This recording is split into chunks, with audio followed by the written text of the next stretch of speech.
Stop chasing a word count. Seriously, you've got to pack that in. Dissertation students are obsessed with word counts, especially when it comes to their literature review. If this is you, you need to get off the word count train at this station, like right now. Because this little habit of write, or trying to write, is seriously damaging your literature review, and it risks messing up your whole dissertation. Whilst you might have been a word count warrior for your entire academic career up until this point, you need to stop that now and DSD, do something different. In this video, I'll be explaining firstly why chasing a word count is a ridiculous thing to do, and secondly, what you should be doing instead. I'm Dr. Elizabeth Yardley, and for over 2 decades, I've been supporting students to write their social science dissertations in UK universities. If I had £1 or $1 for every time a student had said to me, I haven't got my word count high enough, I need to write more words, then I would be able to buy something moderately expensive, like a mid-range Mulberry handbag. That would be nice.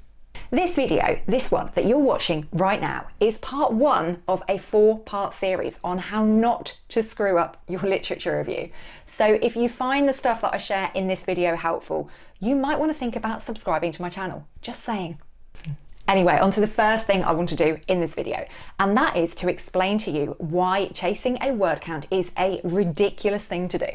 So first things first, I don't actually care how many words you've written. I couldn't give a flying poop, because the main thing that you need to remember is that anyone can write thousands of words of utter nonsense. You are not going to be graded for your dissertation or awarded your PhD for having written more than another person at a particular stage in your dissertation. Your examiner does not give a damn about that. All they care about is that what you do end up submitting is something that's decent, something that meets the criteria, something that fills a gap in the literature. They don't care that you wrote more than your mate Janet last week. They don't care that you wrote 3,000 words in Starbucks yesterday, and to be perfectly frank, nobody on Instagram cares about that either.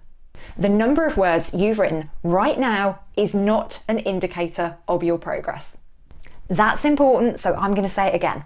The number of words that you have written right now is not an indicator of your progress, okay? We are not interested in volume right now. We are interested in quality. Quality over volume. Quality over volume all the time. Have you ever heard this saying in relation to being financially sensible? Look after the pennies and the pounds will look after themselves. Well, that kind of translates to your dissertation as well. Look after the quality and the volume will look after itself. If you nail the quality now, you are not going to have a problem with volume later on. You will not need to be chasing a word count. You don't need to fixate on that, because that will just happen. Well, obviously it's not just going to happen. You're not going to wake up one morning to find that your literature review has magically written itself overnight. That's not a thing. The fairies are not going to come in the night and write your literature review up for you, leaving a little sparkly trail of dust in their wake. And they're probably not going to empty the dishwasher on their way out either, more's the pity. So yeah, you do need to write the damn thing yourself. However, writing the damn thing yourself will be much easier if you get your priorities sorted right now. And that means quality over volume. You need to make a promise to yourself at this very point right now that you are going to prioritize quality over volume. So if you are ready to do that, if you are ready to prioritize quality over volume, drop that in the comments. Write quality over volume. Okay then, so next up, what should you be doing instead? If you are not chasing a word count, how are you going to write this thing? When I think about quality content when it comes to a literature review, I'm talking about a well-structured outline. And in that outline, we've got some main headings, and then underneath those headings, we've got neat, concise bullet point summaries of the literature that relate to them. But how do you get to an outline? Well, you go back to your dissertation title or topic and you pick out the main elements of it. And you're going to use those elements to structure some indicative headings. Let's say, for example, that this is your dissertation title. What 3 things can we pick out from this? I would say imposter syndrome, trainee solicitors, top 5 city law firms. We can start building a literature review outline structure from these 3 things. We can use these 3 headings as our provisional structure. And it's quite likely that that won't be the structure we end up with. Those won't be the exact 3 headings that end up in our written up literature review, but they are as good a place as any to start. So we take each of those headings and we think about what we need to find out from the literature underneath each one of them. And then we go and find academic literature, we critically analyse that academic literature, and we come up with some bullet point summaries that we're going to put underneath those headings in our outline literature review. Let's have a look at the example heading of imposter syndrome in relation to our example and see what we might put underneath that.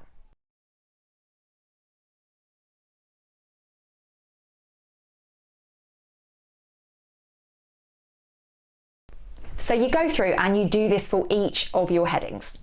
But why are we doing it in this way? Can't we just start writing it up in full? Because you're probably quite tempted to do that by the time you get to this stage. And I say to that, no, we shouldn't be writing it up in full because that is a waste of our time right now. You shouldn't start writing it up because you're only going to change it later anyway.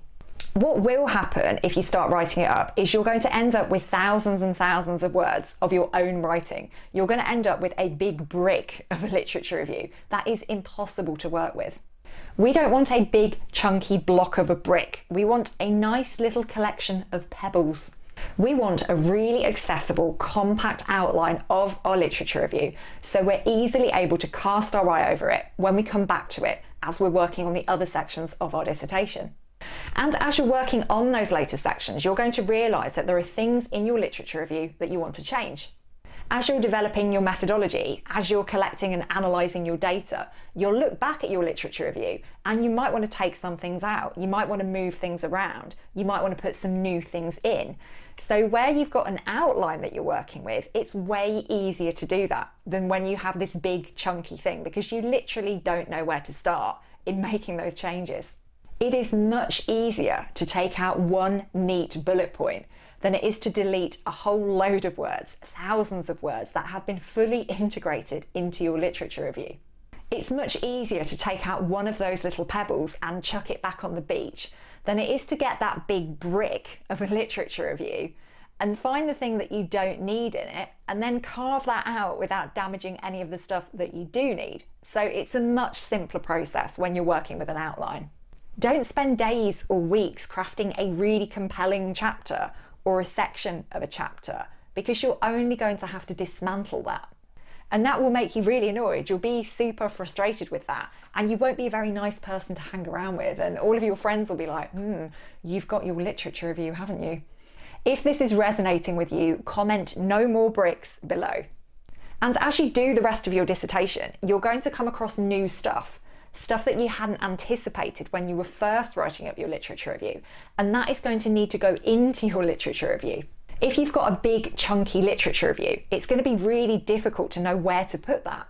You'll probably try and squeeze it in somewhere and then you'll realise that it doesn't quite work there, and then you'll end up kind of dismantling a whole section or a whole subsection, and it's just going to be really annoying. So looking back at our example topic, you might discover during the course of doing that piece of research that social class is a really important factor when we're thinking about how people get on in large city law firms.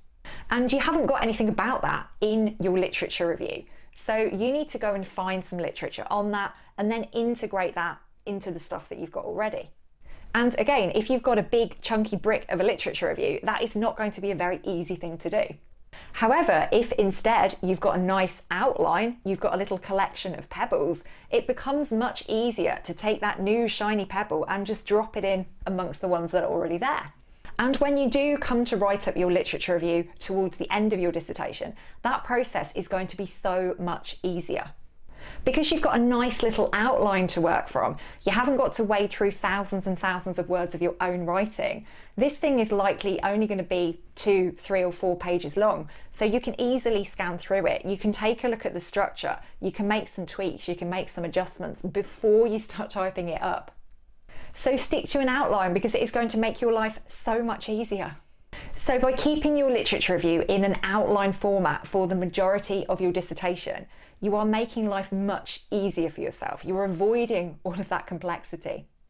And that's it. It's as simple as that. That's everything that I wanted to tell you about an outline literature review. So if you found this video helpful, do give it a cheeky like and subscribe, because as I said at the beginning, this is the first in a series of 4 videos on how not to mess up your literature review. So stay tuned for the next ones.